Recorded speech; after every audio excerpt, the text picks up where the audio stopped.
السلام عليكم ورحمة الله وبركاته. كسودواد cunto caafimaad. galabta waxaan sameynayaa keeg yar oo fudud. baaquliga waxa iigu jiray 2 koob oo bur ah. waxaan ku soo darsaday qaadada yarta oo cusbo ah iyo qaadada yarta oo baking soda ah. waxaan soo qaatay baaquli kale. waxaan ku soo shubtay koob sokor ah iyo 5 xabo oo kuna. waxaan isticmaalayaa mashiinta yarta oo gacanta waan soo qasayaa ilaa si fiican ay isku dhex galaan ukuntii iyo sokorta. marka keega maanta aan sameynayo waa Somali keegeeni oo heelka lagu daray aad u fudud yahay waxyaalo badan in lagu daro ma baahna.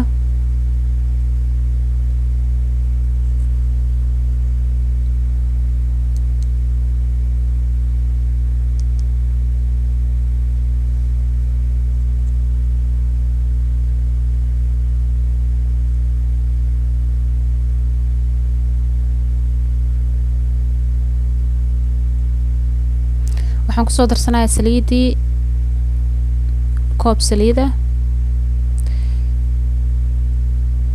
marka xoogaa sii qasaaya mar labaad si fiican inay isku soo dhex galaan saliidii iyo alaabtii kaleeto ukuntii iyo sokortii.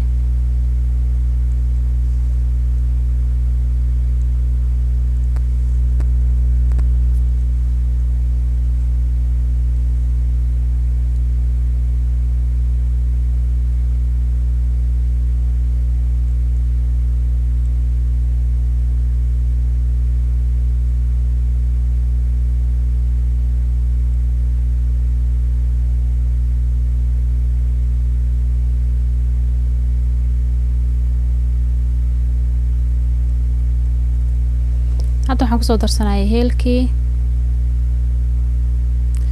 qiyaastii waa teaspoon camal heelka.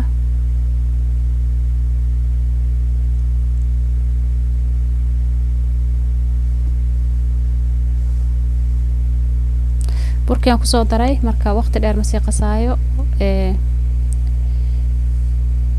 hadda burka markii aad ku darto waqti dheer ma sii qasi kartid waa inaad intii uu iska dhex galaayo camal oo sii qastid. ovenkeyga waa diyaar 350.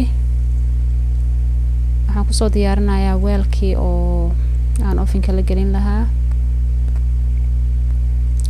waxaan beegareynayaa ilaa 25 daqiiqo insha Allah. sida ku soo baxana waa isla arkaynaa insha Allah.